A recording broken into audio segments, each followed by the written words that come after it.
Happy New Year, everybody, and welcome back. We hope you're returning from break refreshed and that your mentee, who may have been in the slump and a bit disillusioned, returns refreshed and ready to take on the world. This month, we want to help you think about reflection as a superpower and give you some tools to help you and your mentee be more reflective. We really do believe that reflection is a superpower. It would seem that many of us are born naturally reflective, but others of us have to be more deliberate. Think about your mentee. How reflective is she? What do you already know about her skills in this area? The time after winter break and before spring break is when the most learning occurs. There are fewer days off and fewer distractions from the routines of school. Now is the time when refreshing our standing routines and reflecting on their effectiveness is essential. To help you reflect on your practices and identify those which may need reteaching or some tweaking, we have a new tool to help you. It's an updated version of a tool found on pages 257 and 258 in Why Didn't I Learn This in College? It's called Organizing the Classroom for Learning, Processes and Procedures Self-Reflection. This tool prompts you to reflect on a variety of classroom processes and procedures, such as beginning the day or beginning the class, gaining student attention, managing transitions, what to do when work is finished, setting up small groups, and many more. Each process in the tool has a page or pages referenced in the book for you to look at if you're looking for a more detailed explanation or suggestions to improve the process. We do have a suggestion for using this revised tool. It's based on our belief that both the mentor and the mentee can benefit from this experience of reflection. So hopefully by now you've downloaded or you've already taken a look at the self-reflection tool so you know exactly about what we're speaking. So here's how you might use it. First, you and your mentee can each complete the self-reflection on your own, thinking about your own classroom. Then, when you get together with your mentee, you can model self-reflection with your use of this tool. Take a look at the tool and from the results, identify which 2 or 3 areas your own students need you to work on. For example, you might have indicated that when students return from an absence, it takes a lot of time to get them caught up and find out what they missed. And so you might explain to your mentor that you plan on trying to improve the process of catching kids up when they return. This is sort of like a think aloud that you would do with your mentee. You think aloud or talk aloud how you might go about teaching, modeling, and practicing a process for your students to help them when they return from being absent. Once you've kind of gone through that, you then would turn the table and ask your mentee to look at her results and make plans for adjusting a process or 2 that was identified from the tool. And then asking them how would they teach and model and practice the revised or new process with their student. And this way, the tool can prompt that self-reflection cycle, as well as improving the practices and procedures of the classroom. The tool is broken down into 3 sections, so if you want to, you can choose just one to focus on if that makes it more manageable. You could choose which section, or you could ask the mentee to pick one out. No matter what, every time we take a look at our processes and procedures in our classroom and improve them, we are making an investment that will pay dividends throughout the rest of the year. As we work with our mentors across the year, sometimes we can help them be more self-reflective and be a coach to them. Other times we can be the outside consultant and be direct with them and make specific suggestions or tell them what to do. And yet at other times, we can work with them as a collaborator. To help us think about the different approaches we might take with our mentees, Brenda is going to share a tool, a construct, to help us think about these 3 different approaches. Before I show it to you, I want to thank the people who helped me understand how we can use different kinds of stances to support our mentees. That would be Bruce Wellman, Laura Lipton, Bob Garmston, and the folks in the cognitive coaching world. They explained this to us years ago, and it was most helpful then. So What I'm going to show with you right now is something that I lovingly call the 3 C's. And it takes the stances that Jeff was talking about and puts them on a continuum. So visualize that for a moment. A continuum going across your paper with 3 points on it. And if you prefer, you can use the data catcher we've provided to take notes on, or you can take notes wherever you'd like. Just use our construct of the 3 C's on a continuum. Now, the first C is called consult. It's something we do automatically. When somebody comes to us with a problem, a challenge, a question about a new learning they have, it's a natural response to answer the question, tell them. It's just that can become an always stance, and we don't want to let it happen. It's the right stance sometimes. It's just not to be overused. It's when you take the expert role. Novice teachers, they need you to do that, especially at the beginning of the year. You just don't want to stay there too long because they can start to depend on you to do all of the thinking. But their repertoire may not be rich enough. Their experience not vast enough. And that's why they come to you and ask for solutions. So you just have to watch how often it happens. There are times where an experienced teacher may want you to consult, and they're learning a new reading strategy, or they want to know what an active learning strategy looks like in action. And those are really appropriate times for you to be a consultant. When you hear something like, "Don't ask me any questions. Don't be reflective for just a minute. Just tell me what you think," you know that they really need you to stay there in that stance. So what do you do when you're being a consultant? Well, you tell, you micro-model, you think aloud, you may go in and observe students, you may observe teachers, or the teacher you're mentoring with look-fors, or you may just provide examples. Lots and lots of activities. You may take them on learning walks and then talk about what specifically they need to notice. So there's a rich repertoire, and it's one stance to support a mentee. The second stance is collaboration. And it's a wonderful stance that a lot of you will tell me that you go to automatically. I picture here in collaboration that you've rolled up your sleeves, that you're leaning in with your mentee, that the language has shifted to us, we, our students, and that you're seriously trying to find answers and solve things together. Like when I walk in and see this in action, I sometimes can't see who the mentor is and who the mentee is. It's that closely aligned. The strategies you would use here would be things like co-planning, for sure, co-teaching, sharing resources, as I said, exploring case studies, seeking solutions and ideas. I would say problem solving is a big one for collaborating. Those are things that sometimes teams do as well. And they automatically go into these kinds of activities. But a coach or a mentor does the same.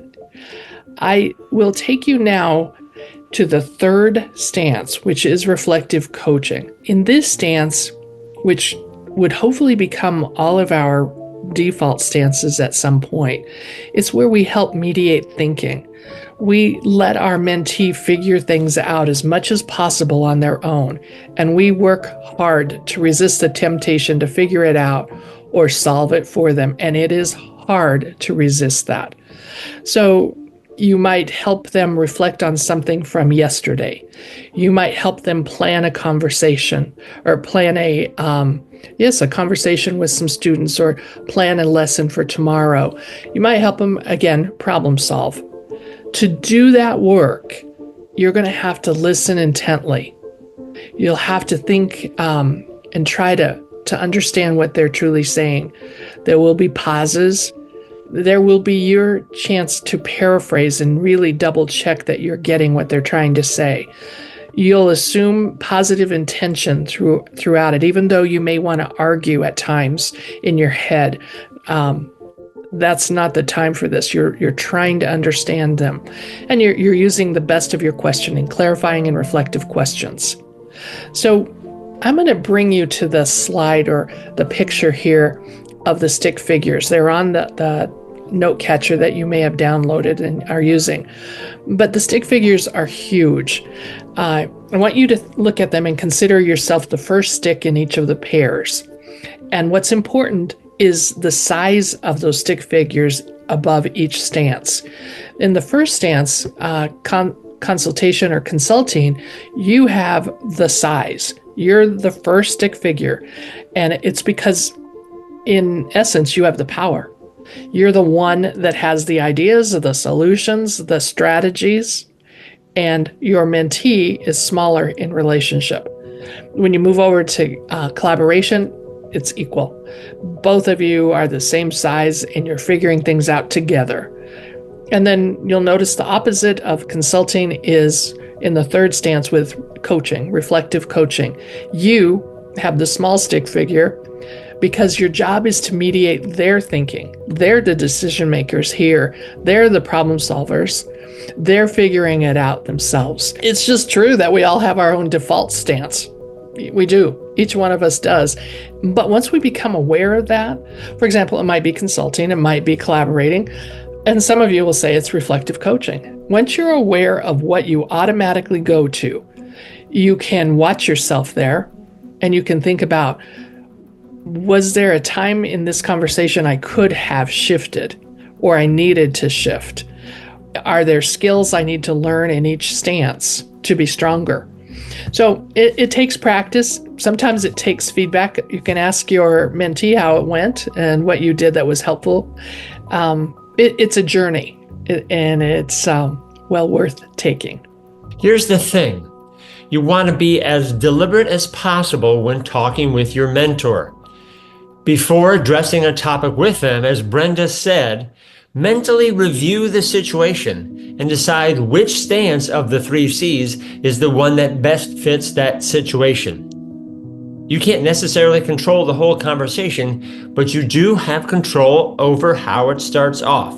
So as you're having that conversation, consciously choose your stance, talk to yourself, have a little conversation with yourself, and be aware of which direction on the continuum you are headed as that conversation proceeds. Be deliberate whenever you can. So this brings us to the end of another monthly video. We want to say goodbye and send you on your way with you thinking, with you convinced about how reflection can be a superpower. Now, one last thing before we say goodbye, there's some bonus content this month. So if you want to see what those 3 C's might look like in action, we have like a little sort of a game show almost, a little bit. Keep viewing. Otherwise, we'll see you next month. Hi, everybody. Thanks for popping on for this bonus piece. I think it's fun. I think we've got a protocol here you can use back at school with other mentors. So what we have in front of you is our first scenario. And Jeff and I are going to respond to, if we were the mentor in this case, which stance would we take? So let's begin with this first piece. Right. So would we be a consultation stance, the collaboration stance, or the reflective coaching stance? Those are the 3 to choose. And just know, we have these 3 cards sitting next to each of us, and we'll be holding them up so you can see how we would literally respond if this was real. All right, I'm ready. All right, 1, 2, 3. Here's the scenario. The teacher loses valuable instructional time and possibly a sense of control at transitions, and is therefore nervous about having students work in small groups.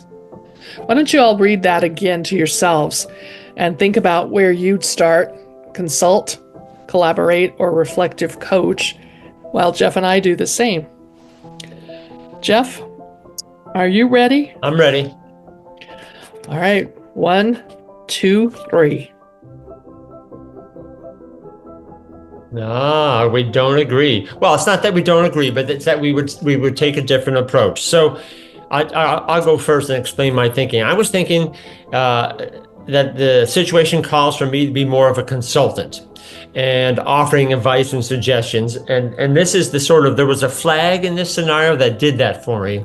And that was when the teacher said that they were losing valuable instructional time and possibly a sense of control at the transition points in the classroom. And to me, that sort of sense of losing control was kind of that red flag for me. And that's why I felt, you know what, I'm going to be more of an advice giver rather than the reflective coach helping the teacher to find her own answers, her own solutions.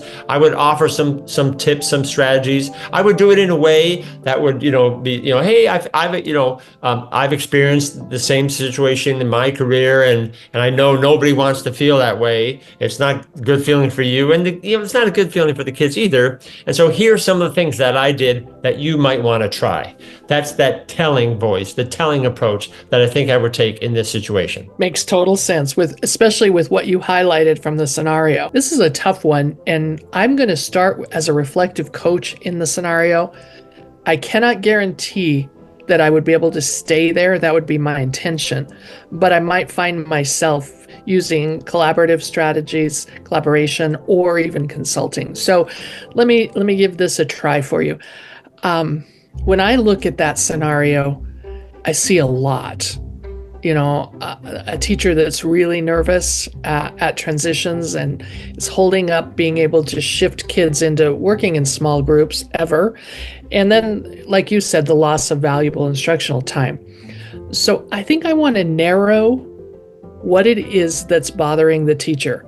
Let's say that I ask a question like, when you think about transitions and have watched your students make them, where is it that they break down?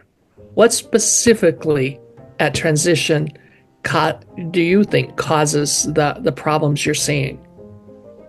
And perhaps she can generate a list of possibilities here.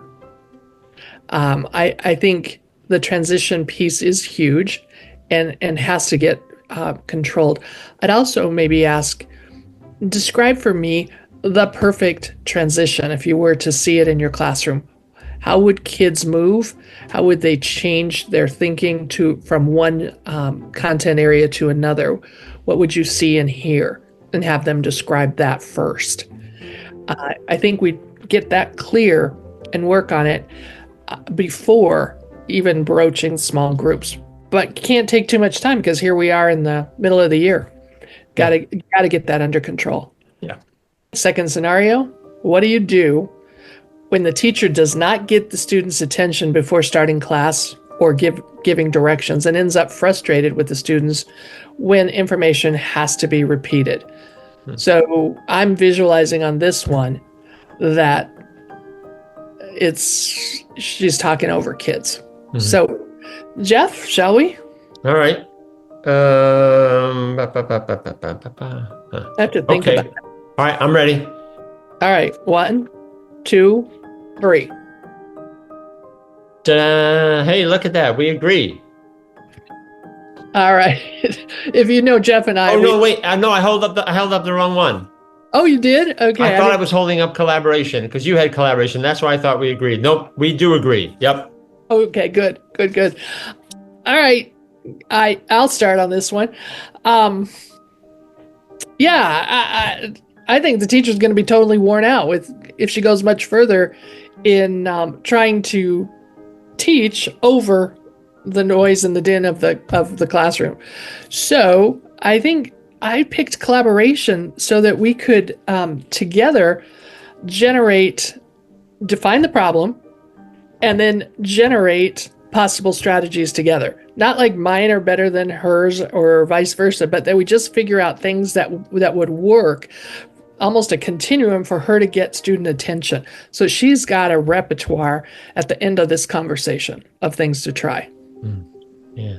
I can almost picture, then the next step might be, hey, let's co-teach this. Let's do this together with the kids, side by side. It doesn't even have to be for a whole class period. It could just be for the beginning of class or the beginning of a section of it. Work together to explain to the kids, to give those directions, to start the class, to get the attention, and then, co-teaching it. So while one of us speaks, the other of us is either writing the directions down on the board or somehow drawing a flow chart or whatever. And we're therefore modeling. As a mentor, I'm modeling while also collaborating at the same time. And I think that this could be one situation in which to be collaborative. Love that. All right. Now we have one more for you. And so this is scenario number 3. What do you do when the teacher is often sitting down doing paperwork or grading papers rather than moving around the classroom, circulating, monitoring, and helping students while they work individually or small groups? So while the kids are working, the teacher's off on the side. So what stance would you take? Well, tell me when you're ready. Okay, I'm ready. Ta-da. Okay, we agree again. Make sure. Yep, we do agree again. Yeah, on consultation. I'll tell you, if I see this happening, I think I feel like I've got to nip it in the bud right away and just say, hey, this is not okay. I understand all the paperwork, all the papers, the grading, or how about that mountain of emails we get every day? I understand how much work that is, and it can just bury us. But when the kids are working and there's any sign that they need help, or the groups, the groups aren't working well, I can't be sitting there doing that. I've got to be over there with the kids. Well, I can't argue with you. I picked consulting as a place to start also. My consulting might look a little different. I think I'm drawn to the idea that the teacher's over in the corner of the room and on the computer. And I can tell that there's some need out in the classroom for her not to be there. So I would walk over maybe and gently say, come with me. Let's go on a walk. I'm noticing some things coming up in the classroom right now that I want you to see. Let's actually take some note cards and gather a little bit of data about how kids are doing with the instruction on this piece. Let's jot down where we see some possible misconceptions, where we can intervene right in the moment and have a little mini conversation with some students as needed.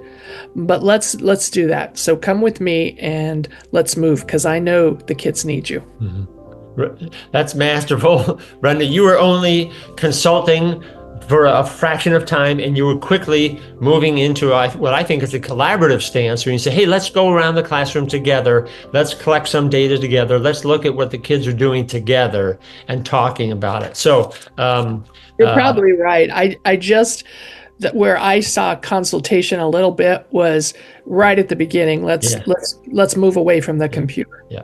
You're great at that. You're really good. I have a lot to learn. So awesome. So thanks everybody for playing along with our game here a little bit. We hope it was a fun way to show, to model, to think aloud how we might use the different stances